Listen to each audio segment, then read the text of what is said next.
Sony is about to release a $200 PlayStation 5 controller that apparently is going to have a lot of new features. Programmable buttons, extra paddles, a lot of cool things that are supposed to make it bigger and better. But now people are getting a chance to test it out. Reviewers apparently have an early version of this DualSense Edge, and apparently the battery life is actually terrible, which to me is the biggest downside of the current PlayStation 5 controller. But let's take a look at the reports. What's up, gamers? DreamcastGuy here. Hi, hope you're having a great day.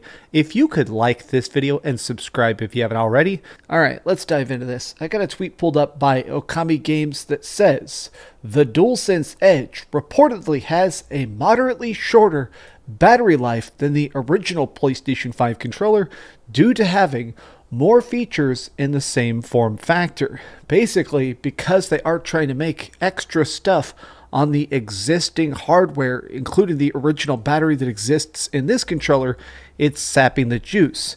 Now, obviously, a lot of the tweets are roasting this. A lot of people are saying, oh great, so now it'll last 10 minutes. Here's another version of the same tweet where Wario64 is talking about the fact that this is unfortunately kind of a big downside, and a lot of people just straight up being like, it's impressive that they managed to find a way to make the already abysmal battery life even shorter. Now, before we start to talk more about this problem, I do want to take a look specifically at this. So here is the major article that a lot of people are quoting. This is The Verge. The Verge apparently has this. Now, this is a big important part of this is the fact that obviously the new controller costs $200. $200 for what is supposed to be a much better version of the current PlayStation 5 controller. This thing costs $70, which already is a very, very expensive controller. I have like 5 PlayStation 5 controllers because I play a lot of PlayStation 5 with my friends. I have pre-ordered this $200 PS5 controller because personally, I'm just curious at almost 3 times the cost. I'm curious what's new about it. So apparently it has better grips on the controller itself. That's nice. You can feel it when you hold this new PS5 gamepad. I mean, looking at it, it does seem cool and grippy. I think the new touchpad having that grip on it actually looks really, really, really, really good. But here's the stuff. Buttons and joysticks. Whether you loved or hated the original DualSense controllers and joysticks, the new one is not much difference. It sounds like it's just slightly better, but you can now rip off the caps of your joysticks and swap in different versions of it. You can actually customize this new controller. You can take off these joysticks caps. You know, pretty cool. It definitely is pretty nice. Here's the biggest new difference.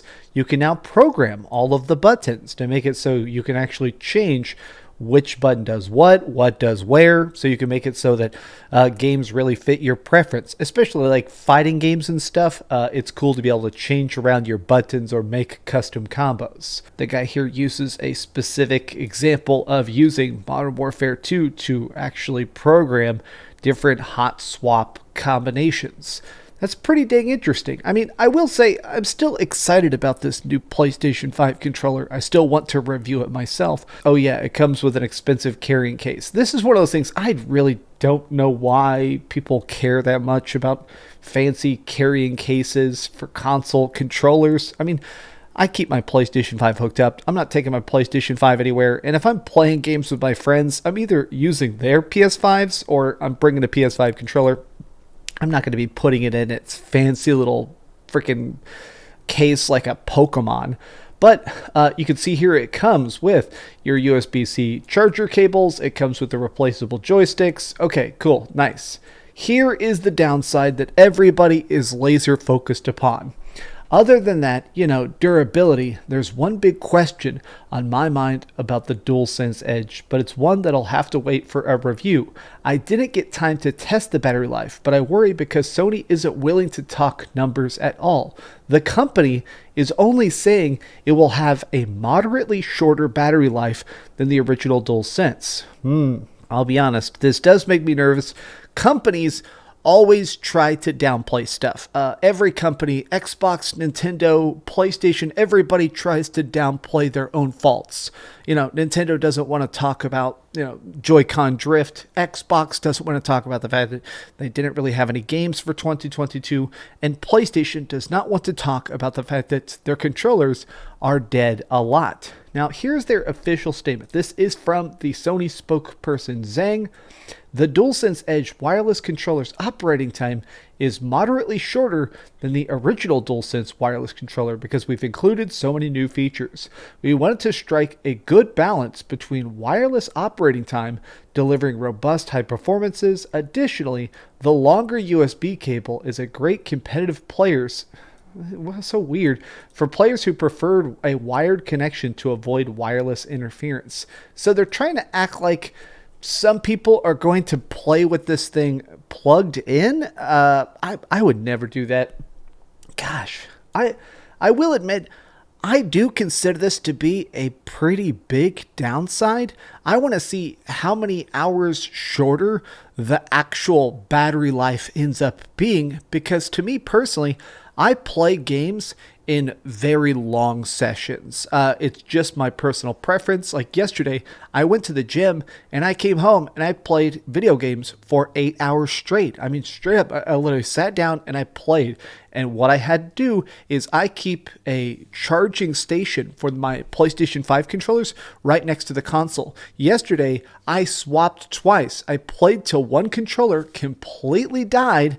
I picked it up, put the other one on the charger, and started to play that one until it's pretty much dead as well. The battery life being, 6 to 8 hours does kind of suck. If this thing ends up even being 20% shorter, imagine if this thing ends up being like a 4-hour battery life. To me, that is very unacceptable. Bad battery life does kind of suck. Even with these additional features, I'm hoping that Sony finds a way to make better battery life. I mean, I've said this before, I like extended playability in all my gadgets. I want a Nintendo Switch with like a 30-hour battery life. I want a Steam Deck with a 10-hour battery life. I want the best, longest playability possible.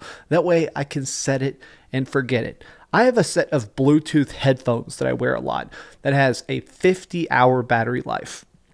And I think that's great. I think everything should, if whenever possible, have the longest stint possible. Is it even really doable to have a controller with a 20-hour battery life? I guess that's kind of my curiosity.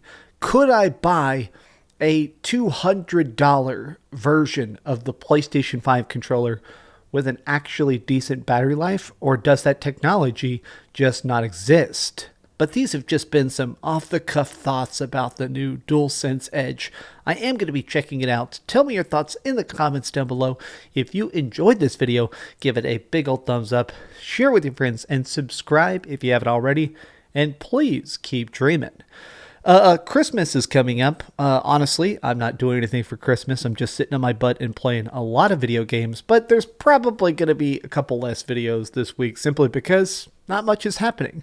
But I love you guys very much, and I guess we should all start preparing for 2023.